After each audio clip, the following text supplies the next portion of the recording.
যারা এই 2026 সালে সৌদি আসার জন্য আগ্রহী তাদেরকে উদ্দেশ্য করেই বলতেছি। বর্তমানে অনেকে বলে টাকার অভাব, অনেকে বলে কাজের অভাব। আসলে দুইটাই দুই জায়গায় আছে। মূলত আপনার সৌদিতে কাজের অভাব নাই, কিন্তু কাজ শেষে আপনি যে টাকা প্রপারলি টাকা পাবেন সেই গ্যারান্টি, সেই ওয়ারেন্টি পর্যন্ত নাই। গ্যারান্টি তো অনেক দূরে।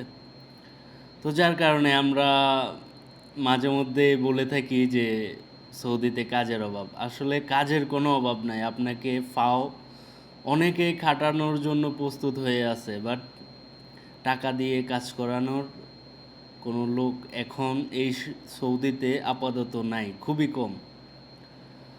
তো দেশের মানুষ জিজ্ঞেস করলে বলে যে সৌদিতে কাজ নাই। আসলে কাজ করে মানুষ ঠিকই, কিন্তু টাকা পায় না। টাকা না পাওয়ার কারণে তখন ওই দুটোই মিক্সার করে বলে সৌদিতে কাজ নাই। আসলে কাজ আছে ভাই, প্রপারলি টাকা দেয় না, যার কারণে আমরা খুবই হতাশ, খুবই ব্যর্থতায় ভুগতেছি। সব জায়গায় অনেকে টাকা পায় না, অনেকে 3 মাস 4 মাস কাজ করায় টাকা রেখে চলে যাইতে হয়।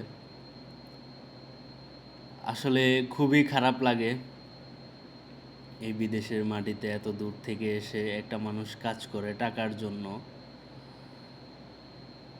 সেই মানুষটা যদি কাজ শেষে পারিশ্রমিক না পায়, সে কী করবে তার একমাত্র সে জানে।